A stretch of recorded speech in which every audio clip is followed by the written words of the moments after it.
ഷൈനിയുടെ സഹോദരങ്ങളെയും ബന്ധുക്കളെയും നമ്മൾ കണ്ടു. ഇനി ഈ വേദിയിലേക്ക് എത്തുന്നത് ഷൈനിയുടെ ഏറ്റവും അടുത്ത ഒരു കൂട്ടുകാരിയാണ്. നിരവധി സ്പോർട്സ് മത്സരങ്ങളിൽ ഷൈനിയോടൊപ്പം പങ്കെടുത്തിട്ടുള്ള, ഒരേ ദിവസം ഒരേ സ്ഥാപനത്തിൽ ജോലിക്ക് പ്രവേശിക്കുകയും ചെയ്ത ഷൈനിയുടെ ഏറ്റവും അടുത്ത കൂട്ടുകാരിയായ ശ്രീമതി ജോളി ജെയിംസും ജോളി ജെയിംസിൻ്റെ ഹസ്ബൻഡായ ശ്രീ ബിജി ജെയിംസുമാണ് ഇനി ഈ വേദി പങ്കിടാൻ എത്തിയിട്ടുള്ളത്. ഇവർ രണ്ടുപേരെയും സ്നേഹപൂർവ്വം ഞാൻ വേദിയിലേക്ക് ക്ഷണിക്കട്ടെ.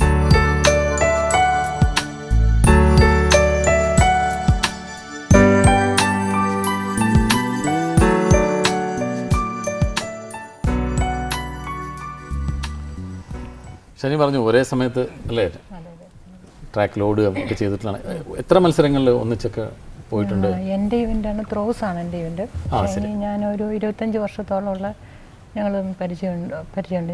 ഞാൻ ഡിഗ്രിക്ക് പഠിക്കുന്ന സമയത്താണ് ഷൈനി സ്കൂളിൽ വരുന്നത്. ഞങ്ങൾ ഒന്നിച്ച് FC ഒരു ദിവസമാണ് ജോയിൻ ചെയ്യുന്നത്.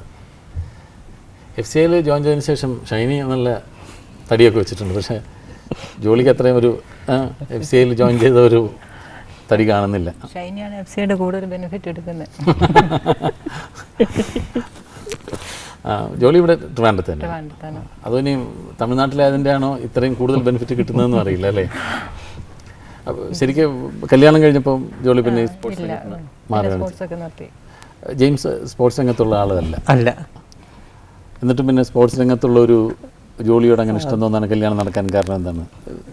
അറേഞ്ച് മാരേജ് ആയിരുന്നു? അറേഞ്ച് മാരേജ് ആയിരുന്നു. ദൈവഹിതം എന്ന് ഞാൻ അതിനെ വിളിക്കുന്നു. ശരി. കല്യാണം കഴിഞ്ഞിട്ട് പിന്നെ ജെയിംസിൻ്റെ നിർദ്ദേശം കാരണമാണോ ആ ഫീൽഡിൽ നിന്ന് വിട്ടുനിന്നത്? വീട്ടിലെ ഉത്തരവാദിത്തങ്ങളൊക്കെ വന്നപ്പോൾ സ്പോർട്സിൽ നിന്നൊക്കെ മാറി നിൽക്കേണ്ടതായിട്ട് വന്നു.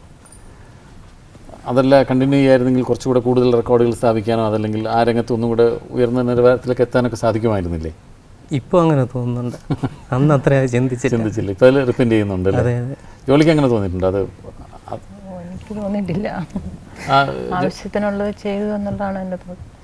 അതുപോലെ ഞങ്ങളുടെ കോച്ചിങ് ക്യാമ്പിലൊക്കെ ഇവിടെ സാൻഡ് റണ്ണിങ്ങിനൊക്കെ കൊണ്ടുപോയായിരുന്നു, ശംഖുമുഖത്തൊക്കെ. ഷൈനിയൊക്കെ എത്ര ഓടിയാലും ഞങ്ങളൊക്കെ ഒരു പ്രാവശ്യം ഓടിയിട്ട് എവിടെയെങ്കിലും മാറിയിരിക്കും, പാത്തു പതുങ്ങിയിരിക്കും. പക്ഷെ ഷൈനിയൊന്നും അങ്ങനെയല്ലായിരുന്നു. എത്ര 10-15 പ്രാവശ്യം ഓടിച്ചാലത് മുഴുവൻ പൂർത്തിയാക്കിയിട്ടേ ഉള്ളൂ, അതിൽ നിന്ന് പിന്മാറുള്ളായിരുന്നു. ആ സമയത്തൊക്കെ ശരിക്കും ആറ്റിറ്റ്യൂഡ് എന്താണ്? ഇതിൽ എന്തെങ്കിലും ഒരു സ്ഥാനം കിട്ടണം അല്ലേ? ഈ മേഖലയിൽ ഏറ്റവും ചെയ്യണം.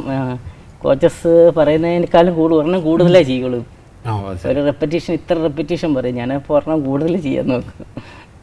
ഈ പഠിക്കുന്നതിനേക്കാളും ബുദ്ധിമുട്ടാണ് സ്പോർട്സിൽ എന്തെങ്കിലും നേടുക എന്ന് പറയുന്നത്. ഒരു പരീക്ഷ എഴുതുന്നതിനേക്കാളും. നമ്മുടെ ഇവിടുത്തെ വിദ്യാഭ്യാസ സമ്പ്രദായം അനുസരിച്ച് പേരൻസ് കുട്ടികളെ പഠിക്കുന്നതിനാണ് അങ്ങോട്ട് എൻകറേജ് ചെയ്യുന്നത്.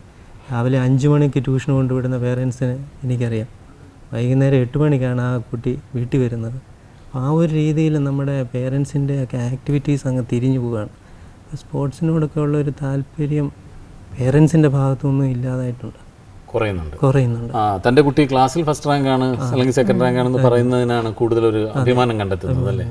ആ സമയത്ത് കലാമത്സരങ്ങളിൽ പോകുന്നതിന് പിന്നെയും കുറച്ചുകൂടെ പ്രോത്സാഹനങ്ങൾ കൊടുക്കുന്നുണ്ട് അല്ലേ?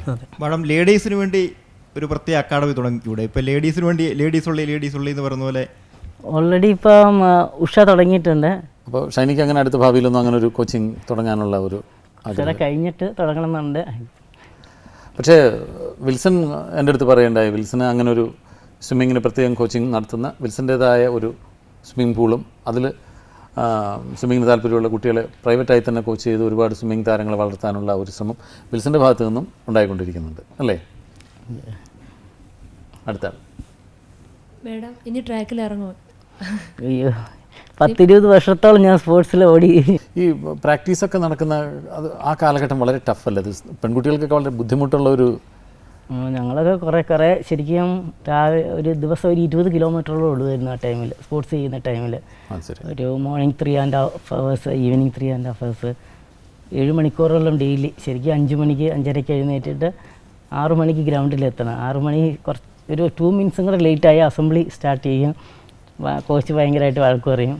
കറക്റ്റായിട്ട് ഞങ്ങൾ കറക്റ്റ് ടൈമിൽ കുറേ വർഷങ്ങൾ 15 വർഷത്തോളം അതുപോലെയായിരുന്നു.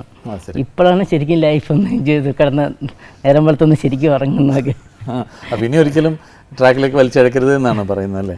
അല്ലേ, കുറേ വർഷം ചെയ്ത് നമുക്കൊരു ടൈം ഉണ്ടല്ലോ, ഇത്ര വർഷം. അതെ. അപ്പോൾ ആ സമയത്തൊക്കെ ഉള്ളൊരു ഫുഡ് ഹാബിറ്റ്സ് ഒക്കെ എങ്ങനെയാണ്? ഈ ട്രെയിനിങ് ഒക്കെ നല്ല നടക്കുന്ന സമയത്ത് എങ്ങനെയാണ് ഭക്ഷണ രീതികളൊക്കെ? എല്ലാ ഭക്ഷണവും ഞാൻ കഴിക്കുമായിരുന്നു. പിന്നെ ഈ ക്യാമ്പിലൊക്കെ ആകുമ്പോൾ അവർ മോർണിംഗ് ബ്രെഡ്, പാല്, അങ്ങനെയുള്ള കാര്യങ്ങളെല്ലാം തരും. അപ്പോൾ നമുക്ക് കാരണം രാവിലെ നന്നായിട്ട് ഭക്ഷണം കഴിക്കും, ഉച്ചയ്ക്ക് നമ്മൾ വൈകിട്ട് ട്രെയിനിങ് ഉണ്ടല്ലോ എന്ന് വിചാരിച്ചിട്ട് കുറച്ചേ ഭക്ഷണം കഴിക്കുള്ളൂ, ഡൈജസ്റ്റ് ചെയ്യാൻ ബുദ്ധിമുട്ടുള്ളതുകൊണ്ട്. പിന്നെ വൈകുന്നേരം ആകുമ്പോഴത്തേക്കും നമ്മൾ ഭയങ്കര ടയർഡായിട്ടാണ് ട്രെയിനിങ് ചെയ്ത് ഭയങ്കര ടയർഡ്, കാരണം നടക്കാൻ പോലും പറ്റാതെ ചിലപ്പോൾ ഛർദ്ദിച്ച് അങ്ങനെ നടക്കാൻ പോലും പറ്റാണ്ടാണ് വീട്ടിലോട്ട്. അപ്പോൾ നമുക്ക് കുറച്ച് ഭക്ഷണമേ കഴിക്കാൻ പറ്റത്തുള്ളൂ, കൂടുതലും വെള്ളമാണ് കുടിക്കാൻ. അപ്പോൾ അത് കഴിഞ്ഞ് പിന്നെ ഈ സ്പോർട്സ് രംഗത്ത് നിന്ന് മാറി ജോലിയൊക്കെ കിട്ടി ഈ ഫുഡ് കോർപ്പറേഷൻ്റെ ഡെപ്യൂട്ടി ജനറൽ മാനേജർ ആയതിനു ശേഷമാണോ ഫുഡ് കൂടുതൽ കഴിക്കാൻ തുടങ്ങിയത്? സ്പോർട്സ് നിർത്തി കഴിഞ്ഞപ്പോഴത്തേക്കും ശരിക്കും 96-ലാണ് 96-ൽ അത് കഴിഞ്ഞപ്പോഴത്തേക്കും ശരിക്കും രാവിലെ നല്ലപോലെ ഭക്ഷണം കഴിക്കും, ഉച്ചയ്ക്കും കഴിക്കും, 4 മണിക്കും കഴിക്കും. പിന്നെ വൈകുന്നേരം തളർന്ന് ക്ഷീണിച്ചിട്ടല്ല വരുന്നത്, നല്ല വിശപ്പോടുകൂടി തന്നെയാണ് വരുന്നത്. 96 ഒളിമ്പിക്സിലല്ലേ ഈ രംഗത്തോട് ഇവിടെ പറയുന്നല്ലേ? ആ സന്ദർഭത്തെക്കുറിച്ച് ഓർമ്മിക്കാമോ? ശരിക്കും ഞാൻ ആ വർഷമായിരുന്നു ഏറ്റവും നല്ല ഫോമിലായിട്ട് നിൽക്കുമായിരുന്നു. കാരണം എൻ്റെ 600 മീറ്റർ ടൈമിംഗ് ഒക്കെ, കാരണം 800 നല്ല ടൈമിങ് ചെയ്യാന്നുള്ളൂ. അപ്പോഴാണ് അവിടെ ചെന്നപ്പോൾ എനിക്ക് അറ്റ്ലാന്റിൽ ചെന്ന് കഴിഞ്ഞപ്പോഴത്തേക്ക് എനിക്ക് ചെറിയൊരു പെയിൻ പോലെ തോന്നി. അത് കഴിഞ്ഞപ്പോൾ പിന്നെ കോച്ച് പറഞ്ഞ് 800 മീറ്റർ ചെയ്യണ്ട, അങ്ങനെ റിലേ മാത്രം. റിലേയിൽ പക്ഷേ ഞാൻ ബെസ്റ്റ് ടൈം ചെയ്തത് 4 പേരിൽ. അങ്ങനെ ഒളിമ്പിക്സിൽ ഞങ്ങൾ ബീനാമോള്, ഞാൻ, റോസക്കുട്ടി, ജ്യോതിർമയ് സെക്ടർ, ഉഷ റിസർവായിട്ട് 5ാമത്. 5 പേരായിരുന്നു ട്രാക്കിനോട് വിട പറഞ്ഞ മത്സരം അല്ലേ?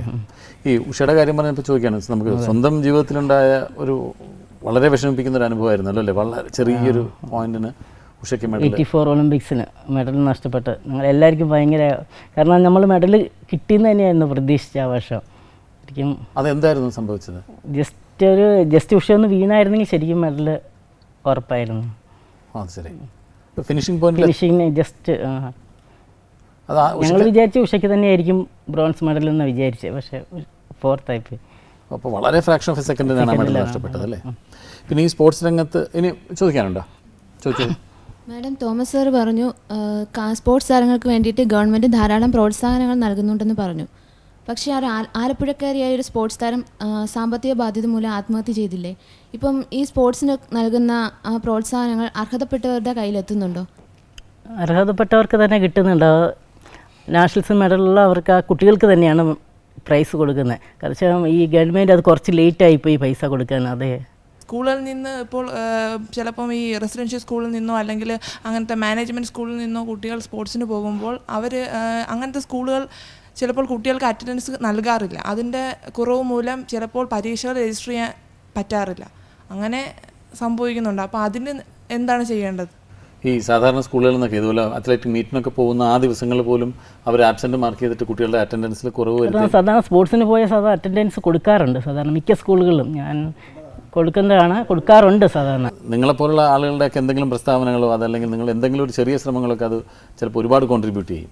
മറ്റ് സാധാരണക്കാർ നടത്തുന്ന ഒരു പ്രക്ഷോഭത്തിനേക്കാളും ശക്തി ഉണ്ടാവും ഷൈനിയൊക്കെ പറയുന്ന അത്തരം ഒരു വാക്കുകൾക്ക്. അല്ലെങ്കിൽ ഒരിക്കലും തീർച്ചയായിട്ടും അത് ചെയ്യും. അങ്ങനെ ഒരു പ്രതികരണം നിങ്ങളുടെ ഭാഗത്തു നിന്ന് ഉണ്ടാവണം. കാരണം മേലിലും നമുക്ക് അങ്ങനെയുള്ള കുട്ടികൾ ഒരുപാട് വളർന്നു വരേണ്ടതാണ്. ഈ സ്പോർട്സ് രംഗത്തേക്ക് വന്നതിൽ ഒരുപാട് പേരോട് എപ്പോഴും നമുക്ക് കടപ്പാടുണ്ടാവും. നമ്മൾ എന്തെങ്കിലും ഒരു മേഖലയിൽ ഒരു ഉയർച്ചയിലെത്തുമ്പോൾ നമ്മൾ ഒരുപാട് പേരോട് കടപ്പെട്ടിരിക്കും. ഇപ്പോൾ ഷൈനിയുടെ അപ്പച്ചൻ നേരത്തെ പറഞ്ഞു, അപ്പച്ചനാണ് ആദ്യമായിട്ട് അങ്ങനെ പ്രോത്സാഹനം തരുന്നത്.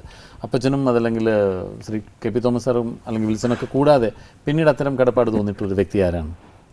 എൻ്റെ കോച്ചസ് എന്ന് പറയുന്ന, ഞാൻ ഇവിടെ കേരളത്തിൽ തന്നെ ദേവസ്യ സാറ്, മനിയാനി, ബാലചന്ദ്ര, അങ്ങനെ കുറേ കോച്ചസിൻ്റെ കീഴിൽ ഞാൻ ട്രെയിനിങ് ചെയ്തിട്ടുണ്ട്.